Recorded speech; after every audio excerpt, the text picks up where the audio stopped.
Good evening and welcome to the show. My name is Frederick Douglass Dixon and this is the First Amendment Historically Speaking, and I will be your host.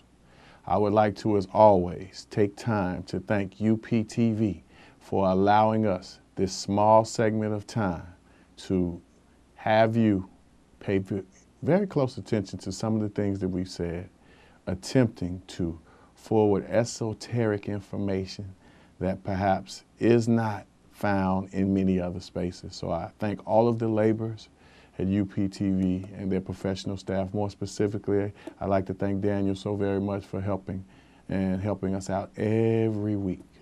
So when we talk about being able to come on UPTV, it is indeed not to be looked to as a right, but this is indeed a privilege. So we thank you for all of you all who has ever paid any attention to any of the times that we've come before you. We love to make sure that we are historically accurate, and I'm sure that you can tell just a little bit about this being a tad bit militant in the way that we forward the information, but sometimes that allows for us to wake up a bit. And that's what we want to do. We want to raise the awareness of the masses.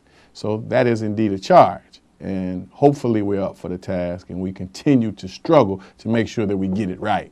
So today being one of the very last times we'll have a chance to talk together about Women's History Month. Women's History Month is so very important in the scheme of American history. And more specifically, Women's History Month is just like saying Black History Month, like saying Italian History Month, like saying Latina History Month, or Hispanic History Month, or Asian History Month. These things go on 365 days a year. So to have this small time to look at it more specifically, we should be very wise in how we use that time. So when we talk about the specifics of Women's History Month, I want to forward a couple of people who are very important in the landscaping of American history, who just so happen to be Black heroines, or what we call sheroes. So that in itself allows us to look a bit more critically at those who control the idea of who should be heroes and for whom, and who profits through that process. So today I want to look at two very magnificent young ladies who gave their life for the idea of freedom, justice, and equality. Ella Baker and Fannie Lou Hamer. These are pretty well-known people, and especially during the 1950s and the 1960s. So for the youngest young lady who's watching and the youngest young man who's watching, these names may sound foreign to you, but we want to make sure that you have a connection to them. Now, Ella Baker, indeed, in herself is an institution. Ella Baker was unbelievable in the processes and how she organized. She's known to be an organic intellectual. She was indeed a magnificent person, a great orator, a scholar, and again, an organic intellectual. So she was indeed formally educated, but that's not what separated her. What separated Ella Baker and her thoughts was that she organized so many great organizations that we now look to today as foundations of what we know as Black organizations. But there are some esoteric kind of information about Ella Baker that people don't discuss. So we'll try to make sure that we get to those points and explain them with clarity and depth. So Ella Baker was born indeed in Norfolk, Virginia, and she was born in 1903. But she graduates Shaw University in 1924. So if we can realistically look to that time and be intelligent enough to understand that a college graduate, not a man, not a white man, not a Black man, but a Black female in 1924, had to be very rare. And not to the point where it was not happening, but this was not a choice that a lot of other Black women were looking to as an avenue to change their lives. So Ella Baker indeed is a trailblazer. And just to talk about an organic intellectual, she organized so many groups. And the key to Ella Baker was she understood that top-down leadership was indeed a serious hindrance to meaningful unity and progress. She again and again consistently forwarded the idea of the removal of top-down leadership.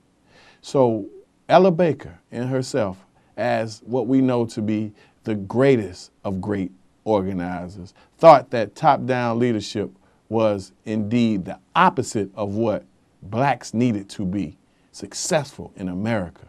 So she organized with lots of groups. She organized with the Communist Party during the McCarthy era. How does that happen?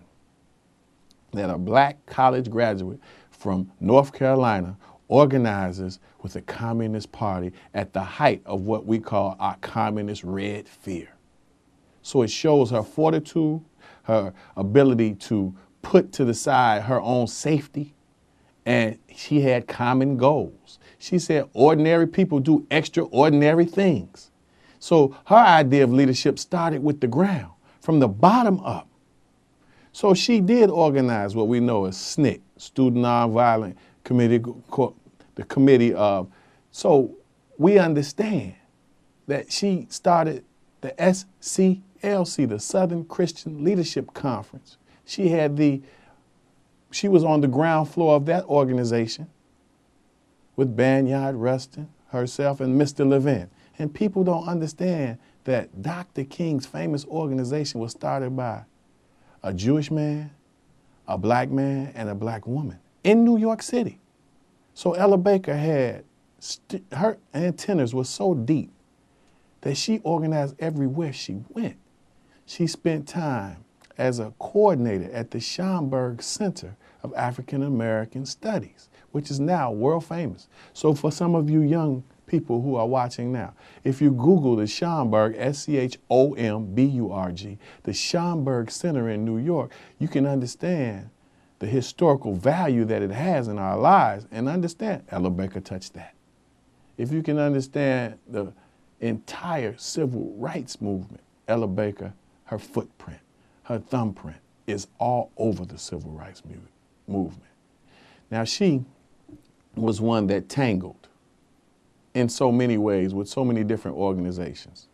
So she was with the NAACP as a field organizer.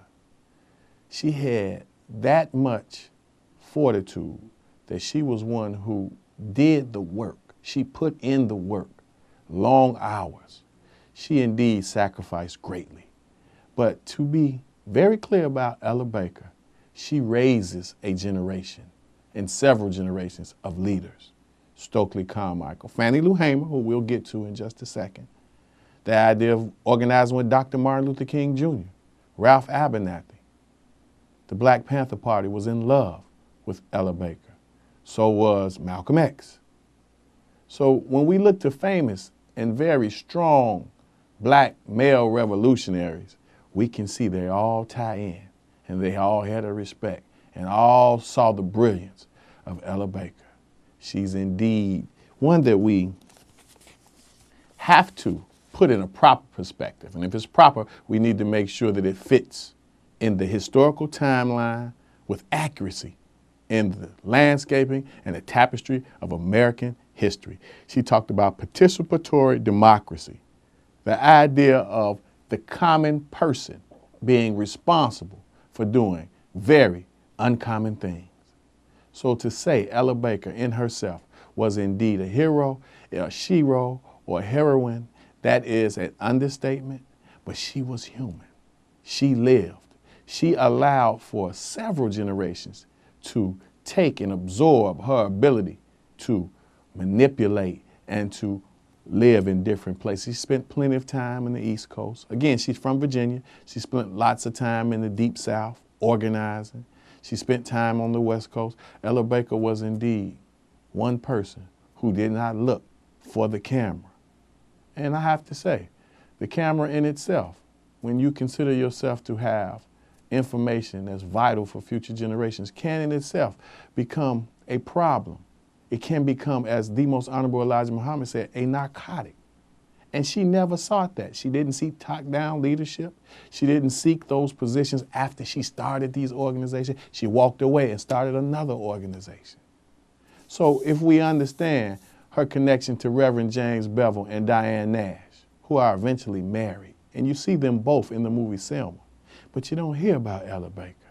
You see Martin Luther King and SCLC and Ralph Abernathy. But she made them a little nervous when she walked in the room. She thought that was a part of Dr. Martin Luther King that was indeed egotistic. And she called him on it.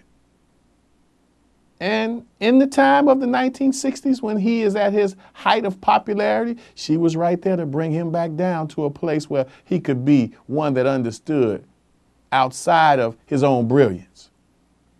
So she represented a huge influential portion of what we know to be successful as organizing. So Ella Baker in herself is one that we have to honor her legacy. And when you call someone one that sacrifices, her sacrifice is that she raised so many generations. So the classic part of Ella Baker, and what we mean by classic is Ella Baker is as important today as she was when she was living. Some folks don't understand that with clarity nor depth, but what she left behind is indeed still living. Now the young generation, those of you all who are very young in high school and even younger, more specifically, you have to pay attention to Ella Baker so that you can begin to see some of these people that you see now on TV and understand where they came from and the thought pattern that went into it, along with the sacrifice. So Ella Baker in herself, she always mentioned that strong people don't need strong leaders. These are her words, and we'll find more brilliance in her words. She also says, remember, we are not fighting for the freedom of the Negro alone, but for the freedom of the human spirit and a larger freedom that encompasses all mankind. Although she understood her position in society, she continued to question it. She continued to push the boundaries. And she said, I never broke the rules, but I always pushed them. So to Ella Baker, we understand just how much your influence is upon us right now. And I'll end just a very small part with a quote from her. The development of the individual to the highest potential for the benefit of the group. So she understood sacrifice. That in turn tells you she understood sacrifice. So it's not about those who were individually or without collective success. Her success came in organizing and moving along to organize again. A great woman. And the lady that we'll move on to now, Fannie Lou Hamer. When we talk of Fannie Lou Hamer, you have to mention Ella Baker first. So we did our job. Fannie Lou Hamer, one of the most charismatic and down-to-earth leaders of the civil rights movement, is indeed a disciple and a student of Ella Baker. These things are very well documented if you know where to look. And with the information that you have right on the tips of your fingers with the internet, you can find some very serious facts about both of these young ladies, but you have to have, if you have no connection, then you have to have someone guide you.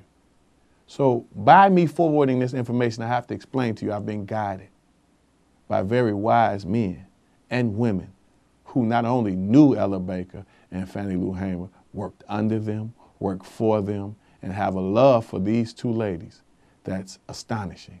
So I don't come to you and say my brilliance is tied in this or that I have brilliance at all. People have trained me to do exactly what it is that I think that is important.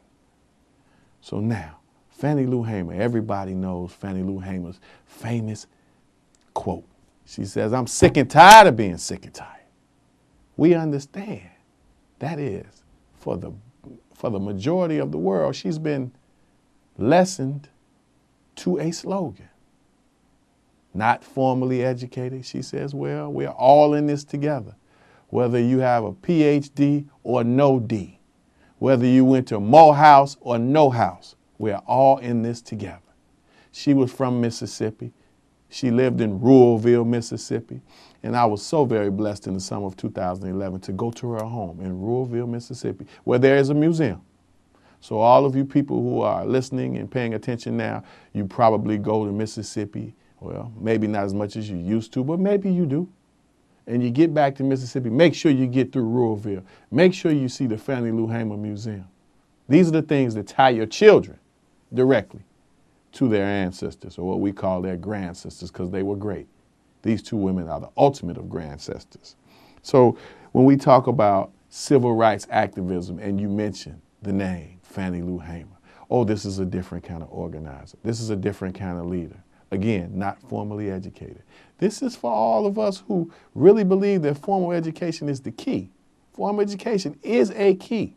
But every time we hear Fannie Lou Hamer's voice, that goes right out the window. Those who were studying at Harvard and Yale that were black at the time thought that Fannie Lou Hamer was indeed something of an anomaly. That's because formal education will have you looking from a lens of perhaps superiority. Incoherent as it may be, when you don't understand the brilliance of someone who has not been formally educated, or you trade that for something that you've been taught out of a textbook that is indeed tied to white superiority and black inferiority. Ella Baker, Fannie Lou Hamer, both of them erased that as soon as we hear them speak. So one of the things that people don't know about Fannie Lou Hamer, Fannie Lou Hamer was given a hysterectomy when she was going to the hospital for something unrelated, because Mississippi at that time had a birth control plan and they wanted to make sure a certain group of women would not have children. This is the Mississippi that we know. Let's talk about Mississippi and where she organized. Ruralville, Mississippi, the deepest part of Mississippi, perhaps the most wayward part of Mississippi. She was indeed a cotton picker. She was indeed one who labored on someone else's land for years. And Fannie Lou Hamer, let's talk about the Mississippi Freedom Democratic Party. The Mississippi Freedom Democratic Party, Fannie Lou Hamer, and Ella Baker, they all are in concert. So let's go specifically to 1964 and the Democratic National Convention in Atlantic City. The Mississippi Freedom Democratic Party was alive and well and really causing a lot of ruckus under the leadership of Ella Baker and Fannie Lou Hamer. And Fannie Lou Hamer actually during 1964 gets the ear of the entire world by forwarding thought to the masses of America. And when she came on, it was so thought-provoking that the president at the time, Lyndon B. Johnson, watching himself, calls a press conference to divert the attention from what this uneducated black woman was about to address to the entire world. So if you can YouTube Fannie Lou Hamer's Mississippi Freedom Democratic Party address to the 1964 convention, Democratic National Convention, I'm sure that you will be amazed by this particular person. Well, we know the oratory skills of Dr. King were above reproach. Well, Dr. King was very formally educated. I think you'll find a lot of brilliance in Fannie Lou Hamer's thoughts. I think you'll find it was wise by this President Lyndon B. Johnson to remove her from the national spotlight, because things would have changed, and they did. But things would have changed more drastically at that particular convention if he did not pull the plug on her. So the idea of Ella Baker, Fannie Lou Hamer, just to name two of these particular women, are very much so a part of American history. Now, a half an hour will not allow us to go in depth, but it will allow us to put this thought on your mind.